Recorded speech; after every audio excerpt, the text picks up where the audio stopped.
Hey everyone, 24/7 here, and welcome to my AEW Revolution 2026 review.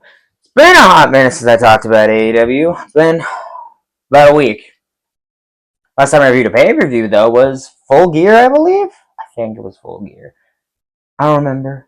But yeah, we're gonna get back into the swing of these things. Yeah, I really enjoyed this show. Actually, this show was pretty goddamn great. There was a part in the middle. I feel like you could have cut like two or three matches. Even then, though, those matches were really good. But yeah, let's talk about the show. The show took place on March 15th, 2026. Took place in Los Angeles, California, at the Crypto.com Arena, and I believe, correct if I'm wrong, that is. Yeah, it was originally the Staples Center. So I think this was the same place WrestleMania 21 took. Could be wrong though. Don't hold me to that. If you want to know about that, go watch the WrestleMania 21 review we did.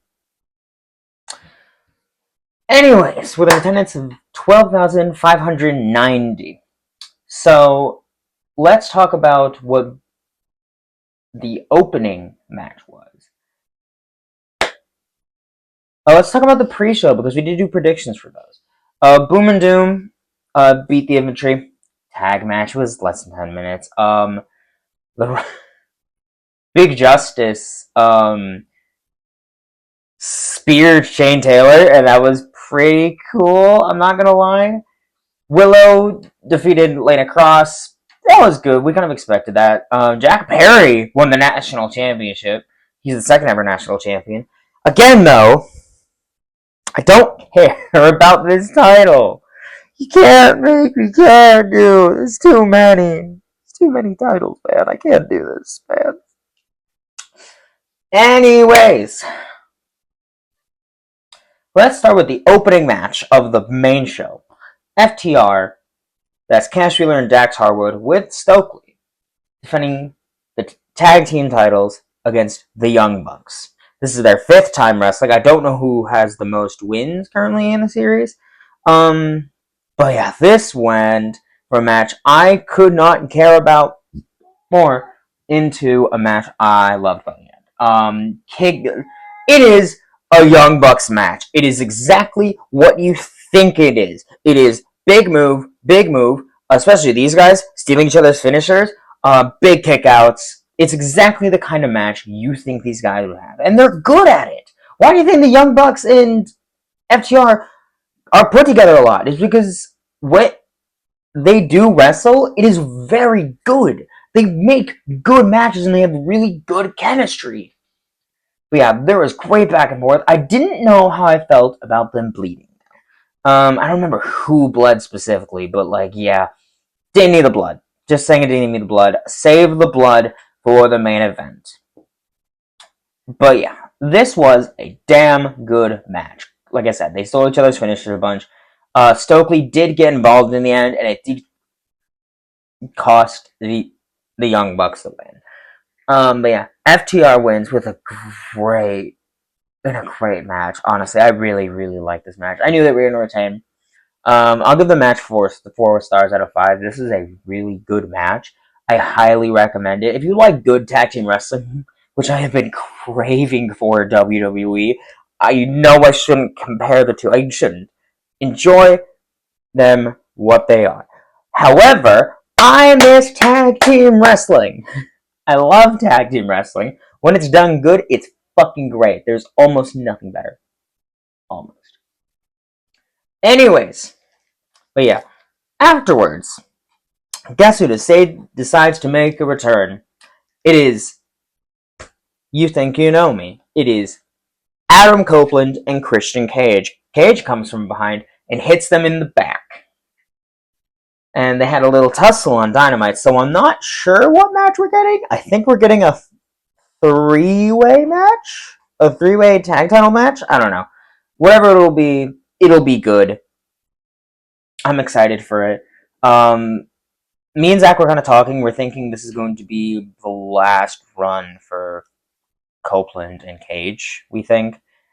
I think it's just they're getting old. It's time for them to it's time for them to hang it up soon. I think they're gonna get one more tag title run, and then they're done. I think that's it. That's just me.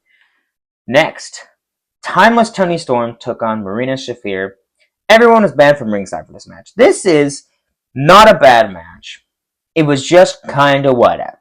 Normal, and I don't blame either one. I just don't think Marina's really ready for like singles stuff. She doesn't wrestle a lot, so I think she was a little like she wasn't bad. She did good. It was just a very slow paced match. And look, I love Toni Storm. I do, and she won. But like I don't know, this match was not bad. It was just something I couldn't care about. I couldn't get invested in because I thought Marina would win, but she didn't. And then she was supposed to face Toni Storm tonight, and she faced Mina Shirakawa in like a street fight, and she still lost. So she's taking 2 pinfall losses as of late, and I'm supposed to take her seriously? No, I'm sorry. The only thing worth talking about in this match, sadly, for 2 reasons. We'll get to the small one first, and then we'll get to the big one. Toni Storm wins. I'll give it 2.5 stars. It was fine. It was a fine at bang average match. But then someone came to the ring as Toni Storm was swimming on top of the ring. And who the fuck was it but fucking Ronda Rousey? Now, you can say she's a terrible person all you want. Everyone's a terrible person nowadays, apparently. Because apparently you can't go anywhere on the internet without being called a piece of shit, a shill, or hell, a racist, a Zionist, all that shit. But I'm getting ahead of myself. Apparently every famous person is a shitty person. Hell, apparently I'm a shitty person too, apparently. Anyways, that's not the main problem. The main problem is she shit-talked wrestling and is bad at it. She had maybe 3 good matches in her how many fucking years? Most of her matches are fucking horrible. I'm sorry. I do not want to see her wrestle. The only reason she was brought into AEW is because she was talking shit about TKO, and you fucking know it. Look, I don't love Tony Khan. I like AEW, but God, they're petty, and so is WWE, so I guess it's kind of fair, but still, I hope she's brought back in a tag team match. Because if she's brought back in a tag match, I don't have to watch her wrestle for most of the time.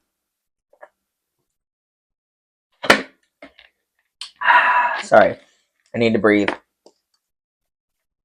But yeah, I don't want her back. I don't care. Next, in a fucking damn good match. Holy shit.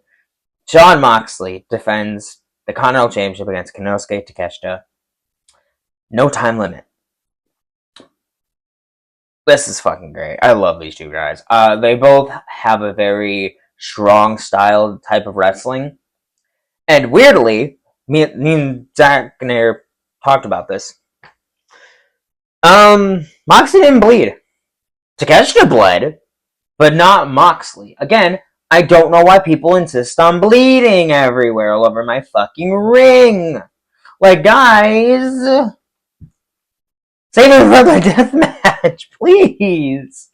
Like, oh, something I'm supposed to fucking say. There was a kick out of 1 in the tag team title match, and it was great because it's been 5-6 years since that amazing tag title match for the Young Bucks and Hangman and Omega with the kick out of 1, the best kick out of 1 ever, by the way.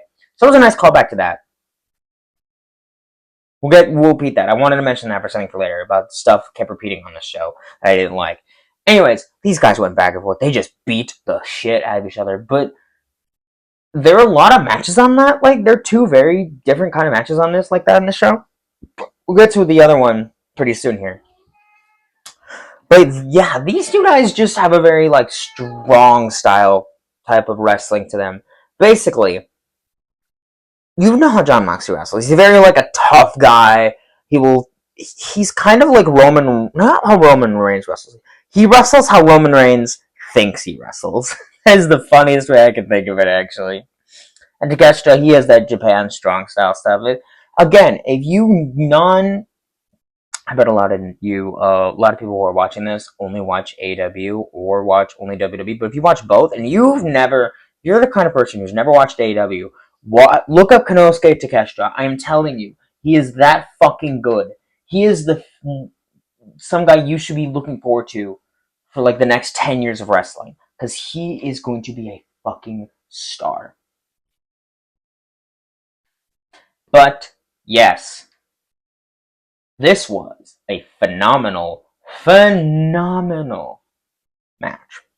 I love these two guys' chemistry. They had a great match. I think it was on Collision or Dynamite, one of the two. I don't remember. They occupy the same headspace. But yeah, this was a fantastic match. Jon Moxley retains. I'll give it a 4.5 out of 5. This is a fucking great match. I love crazy, hard hitting matches like this, but just great. And Moxley has been growing on me, like, as a babyface until a certain aerial assassin showed up afterwards, with a cool video package for like a mad scientist bringing someone back. Look, it's my boy Will Ospreay. He's returned. Listen, you gonna sit here and have me complain about Will Ospreay coming back? Fuck no, dude. He's my favorite AEW wrestler. One of my top 2 favorite AEW wrestlers. Okay, 3. There's 3. 4. Maybe 5. Yeah, probably 5. Anyways, I love Will Ospreay. He came out and beat the shit out of them, tried beating up the Death Riders. It kind of worked. And then we're like, oh yeah. So is Moxley a heel again now? Because he was like kind of a babyface for a little bit, but now is a heel again. So I don't know. I want to see where they go with this. I think, does Ospreay just win the Continental Championship at like what, Dynasty on the 15th? I think Dynasty is. I think. Don't hold me that. But yeah, again, great match. I need to move on. Next, the Babes of Wrath, Harley Cameron and Willow Nightingale, defend the women's tag team titles against Divine Dominion, Megan Bayne, and Lana Cross. 5-minute match. You knew how this was going to go with the Willow injury or beatdown from the beginning of the show. Yeah, you know how this was going to go. 5 minutes, Divine Dominion dominated, new tag team champions. I'll give it 2.5 stars. The reason it is not a lower rating is because it told exactly what it needed to do, and it didn't waste my fucking time. If this was like a 15-minute match, because there's a lot of matches that go over 10 minutes on this show, if you can cut a match down to 5 minutes and do exactly what you need to do it. It works. When you have a match card this big, on a 4-match card, you cannot get away with a 5-minute match. You cannot. WWE. But in a show like this, where there's like 10 matches, you can get away with that. That's fine. But yeah, new women's tag team champions. I'm kind of curious where they go from here. But yeah, next, Swerve Strickland takes on Brody King, and I was fucking excited for this match. Swerve is one of my favorite guys in AEW. I'd say my favorite guys. So it's Swerve, MJF, Hangman, Ospreay, and probably Hangman. Probably those 5 guys. Swerve, MJF, Hangman. Yeah, those guys. Just mix and match those guys. Love them. Love them. But Swerve is fucking great. His promo, we'll get to. I'll talk about his promo. Talk about his promo later. This is a hard-hitting match, but it feels very different than Moxley and Takeshita. This feels like 2 guys who know how to use the environment around them to just completely destroy their opponent. They're not going to cheat and use weapons, but they're going to use everything to try to beat the shit out of you. Like, they were tearing apart the floor. They didn't tear apart the mat, but like they were using their environment to their advantage. And I like that. Brody King, what a guy. I hope he becomes world champion one day. At least give him the TNT title. Who's TNT champion? I totally forgot. I don't. It wasn't defended on this. Oh wait, it was on the show. Except there's so many belts, it's hard to keep track of all of them.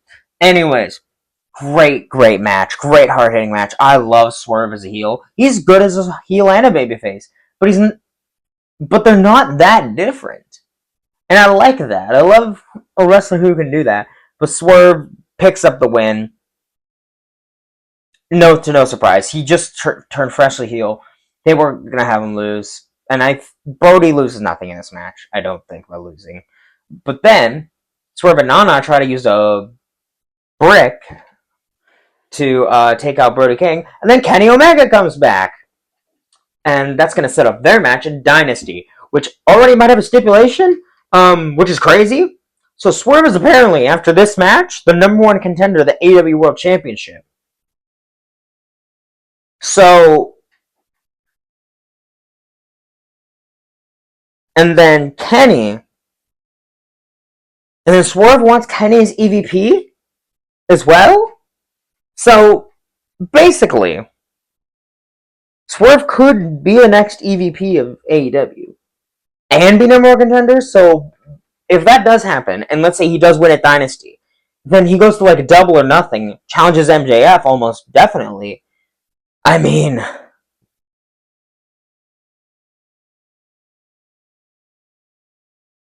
hear me out though. I kind of want him to win then, right? Like you can't have him do all this to not have him win, right? But then again, you want to have Ospreay in the main event of All In. He's got to win. He's got to win the Owen Hart then. I don't know. I guess we'll see. That's gonna start soon, right? Like, am I crazy? Or does that? Oh, it goes to Double or Nothing, right? It starts after Dynasty. Owen Hart. Oh, okay. But yeah, good match. I'll give it 4 stars. I liked it. Next, a 2 out of 3 falls match for the AEW Women's World Championship. Tekla defends against Chris Statlander. Good match. I liked it. Went about 17 minutes. Yeah, great back and forth between me. I love these two guys. I didn't realize how short Tekla was compared to Chris. I don't know if Tekla is short or Chris is tall, and I can't tell. I don't care, though. I love these two. Tekla, like I said, she's grown on me a lot. I love what she's doing. I love her gimmick. She has a very unique style about her, and I don't know. I like her. And Chris Statlander, you'll never get me to hate her. I just wish she got more of the title, But I feel like I don't know. She won it at I don't remember what show she won it at. I think she won it at All Out, right? So she held it for a little bit. I think like 600 months. So yeah, Statlander and Tekla. This was a good match. I like the story they told with like what did Chris have to do to overcome Tekla, and Tekla's just sheer like how do I describe it for Tekla? Like it kind of felt like Chris had to overcome Tekla in a way, which is weird. Because Chris is like a powerhouse kind of wrestler. So like I don't know. I kind of liked it though. But yeah, Tekla won the match, 2-1. So yeah, so Tekla got the first fall by hitting a bridge pin and using the bottom rope. Then Chris got the second pin with a Saturday Night Fever sit out. And then the ending of the match, where God, what the fuck are the rest? What the fuck is their group name? It was like Sky Blue and Julia Hart came out. Came to the distraction. Chris had the belt, like not like the championship belt, like an actual belt that Tekla used to attack Statlander. So like, yeah, Chris had it. The ref stopped her because she wanted to get back, get back at Tekla. And then, of course, that cost Chris. Tekla hit a really good spear, and then hit a stomp, which I love that. I love more people are using a stomp as their finisher. It isn't just a Seth thing. So Tekla wins and retains. I will give the match 3.5 stars. This is a good 2 out of 3 falls match. Not like the best one I've ever seen or anything, but it was pretty good. I enjoyed it quite a bit. Next, the Don Callis family. So that's Okada, Fletcher, and Davis. defend the World Trios Championships against Jet Speed and Mystico. So Jet Speed just replaced Paige with Mystico. Again, it's a trios match. It's a fun trios match. What did you expect? With all these people involved, what did you think was going to happen? It's a good match. I don't know what to say. There's a lot going on here. Because, like, you get Okada being the fucking hilarious heel that he is. Fletcher being the heel that you almost want to cheer for, you know? Like, and then Mark Davis, the great, like, bruiser guy, and then there's Kevin Knight and Mike Bailey, who do their high-flying stuff, and Mystico, the legend that he is. Mystico Jet Speed actually win this, which surprised the shit out of me. Also, they came out with, like, their own Mystico masks for Kevin Knight and Mike Bailey, and I loved that. That was great. But yeah, they win. I was like, interesting. I thought Mystico was signed to CMLL. And then it showed on the screen, Mystico is All Elite. So he has a dual contract. So he signed to CMLL and AEW. So that's cool. I like it. 3 stars. It was a good match. I've seen better trios matches, though. But it's a good match. I still recommend watching it. Just saying, could have cut this from the show. Just could have put this on the pre-show. Could have put it on the main show. Thinking you didn't want your international champion and your TNT champion off the main card, huh? Anyways. Next match, the next 2 matches, I honestly mean this in the nicest way possible. You could have cut these out of the show and I would have been fine. Next, Andrade El Idolo takes on Bandito. This match is fucking really good. Like, this match is fucking great. Like, genuinely, it surprised shit out of me how much I enjoyed this match by the end. Like I said, you can cut it out of the show and be fine. You put it on Dynamite, but it'll be the best TV match you see in forever. This is fucking great. Andrade's a great wrestler, and Bandito's a great wrestler. What did you think was going to happen? Like, great back and forth between these guys. They have their own different styles. With Andrade, you get kind of that lucha style. And then Bandito with his, like, hybrid wrestling style. And it's so good, dude. And something I don't like, I will say. Andrade wins. He pins the Ring of Honor World Champion, and it isn't made a bigger deal. Remember when the Ring of Honor title actually used to mean something? Pepperidge Farm remembers. But yeah, this was a good match. A great match, even. Could have been on TV. Like, it was a very good match, don't get me wrong. It just felt like, okay, it's already 10:30. I want to go. I want to get to the main event. And yeah, I'll give it 4 stars. It was a good match. It's just like, yeah.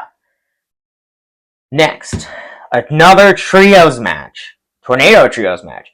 Darby Allin, Orange Cassidy, and Roderick Strong, so I guess kind of the conglomeration, I think, take on the Dogs. David Finlay, Gabe Kidd, and Clark Connors, who were officially signed to AEW. And Dave Finlay literally said, yeah, I don't want to work with my dad. Bet you regret that now, huh, bud? This was, again, this didn't need to be on this show. Why couldn't this have been the main event of, like, a Collision? Or a fucking, I don't know, Dynamite. I don't know. Like, it's a good match, don't get me wrong. I like the guy, all the people involved, love them all. But then the conglomeration, I'm just going to call them a conglomeration, it'll be easier. Then they just win. Why are the Dogs losing on their first pay-per-view appearance when they just got signed? Someone explain this to me. I don't get it. It's not, like I said, not a bad match. It is a good match. It is wrestled well. They told a good story with it. Again, I look at in light. Listen. Baby, listen. I love all the people involved. Did not need to be on this show. Just saying. Cut a few matches. 7-match card. And I'm happy. Again, that is going to be my biggest problem with this show. It is too fucking long. This show started at 7. I went to bed at midnight. Guys, we're not even to the main event yet, and that match is 45 minutes long. And let's get to that. In your main event, a last chance Texas death match for the AEW World Championship. MJF defends against Hangman Adam Page. If Page lost, he can never challenge for the AEW World Championship again. This is like the second best Texas death match. No.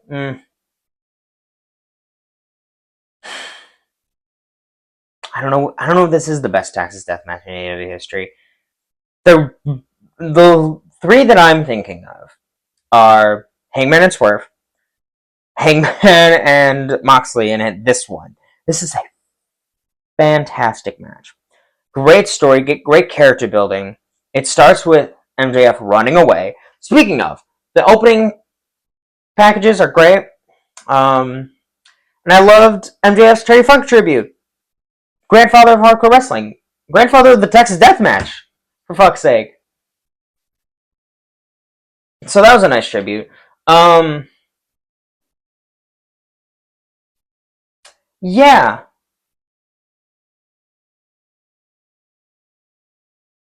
So the match basically started MJF running away from Hangman Page the whole time, and it's really silly. And then it gets absurdly violent. So Hangman grabs a window, MJF stops him, breaks the window, says, not getting that. And then what does Hangman do? He throws MJF into the glass from the window, because of course he does. And he just eats a ton of fucking shit. MJF gets barbed wire like in his mouth like this, and it was bloody as fuck. This is a match that not needs blood, but a Texas death match should be a little bloody, just saying. Don't need it in every match. Something I forgot to mention earlier again. Forgive me. There was a kick out at one and another one of these matches. There did not need to be two of them. I think there was a third, but I can't remember. I rarely like those. 3-on-1 show. No. Anyways. Paige got another fucking Hangman got his comeuppance for the steel cage match. Lights out steel cage match against Swerve. Where he put a needle in Swerve's mouth, but instead of just poking it in his mouth and putting the stuff in, no. The needle went through the fucker's cheek and was poking out on the other side, and it squirted, and I was like, ew? Lots of shit in this match. There was a fucking barbed wire table, multiple barbed wire tables. There was glass. There was a lot of shit in this match. There was a dog collar, which if you know anything from 5 years ago, you know exactly why there was a dog collar in this match. Hangman putting on the dog collar was way cooler than it shouldn't have been. And then there was like the bed of spikes as well. The match ended though in fantastic way, by the way. Hangman was gonna go for the buckshot again.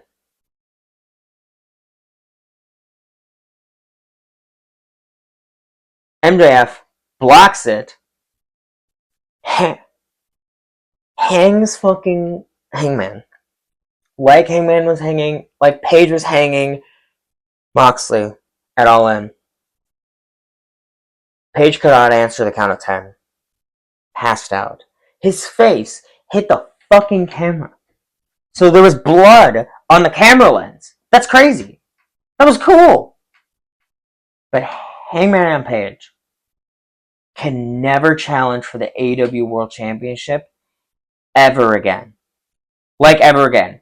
If they go back on this, they will lose their credibility.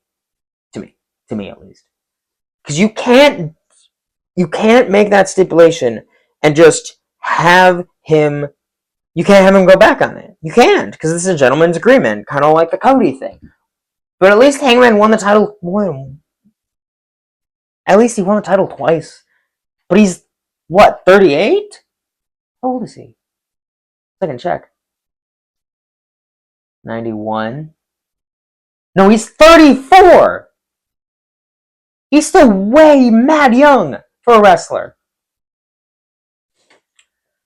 But yeah, MJF cheers the most asshole way he possibly could. Where he sits on the stretcher Hangman's on. and holds the title with the bloody camera. It's a beautiful shot, and yes, will be in the thumbnail whether you like it or not. Now, the big talking point about this match was it too violent? Because of course we're having this talk again. We had this talk, what, 2 years ago? A year and a half ago? I don't even remember.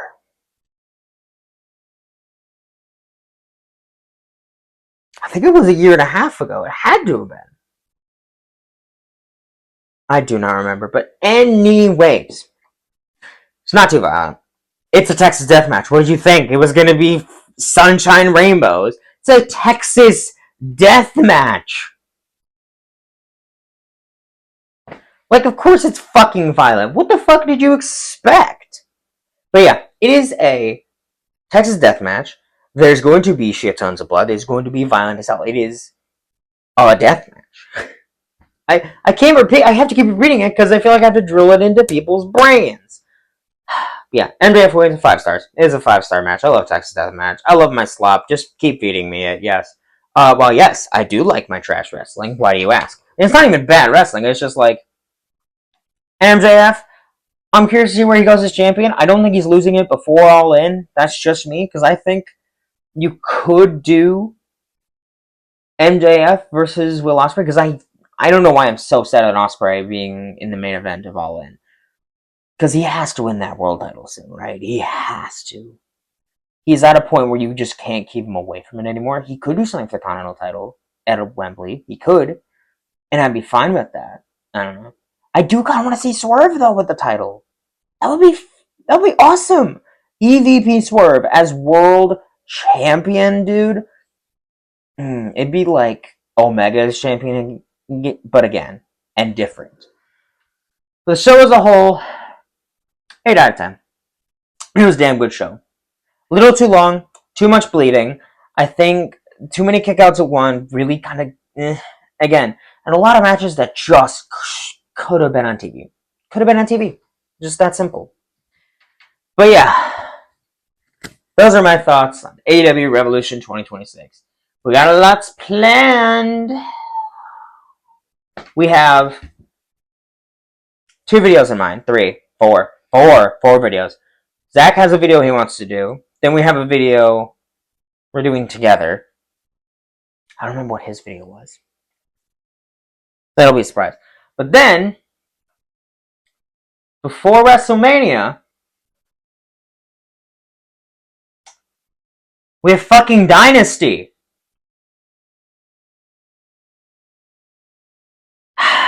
It's on April 12th. So like a week before WrestleMania, I think?